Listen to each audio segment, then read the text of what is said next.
我教過幾百個學生，但最後練得最勁嘅，通常都唔係天賦最好嗰啲，而反而係另一種人。大多數訓練者最大嘅問題就係練下停下，認真練1個月，突然又停翻1至2個星期。一旦有事發生，就會將訓練擺低。但如果你想進步，最關鍵嘅就係唔好俾自己有藉口，永遠都要 show up。我教咗徒手健身6年，見過好多天賦好好嘅學生，但往往練得最勁嘅唔係佢哋。天賦好，但係練幾個月就放棄或者斷斷續續，其實最後成果都會係有限。長遠真正進步最快嘅，永遠係嗰啲風雨不改，每星期都出現默默練嘅人。好似我哋嘅學生阿潮咁，佢近40歲先開始徒手健身。阿潮佢學動作絕對唔係最快，但5年如1日，堂堂都會準時出席，自操課表都會跟足。結果就係我睇住佢一路變強，越練越好，慢慢勁過好多起點比佢更加高嘅學生。印象中佢5年間缺席嘅堂數係唔過5堂。我自己都一樣，無論係幾忙都會擠時間出嚟跟 program 操。10年如1日，未試過停操1星期以上。練得最好唔係最有天賦，而係最少藉口嗰個。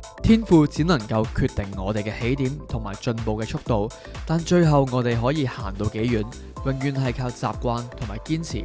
而喺我嘅教學經驗入邊，天賦固然係罕見，但更加罕見嘅係永不缺席、默默堅持嘅人。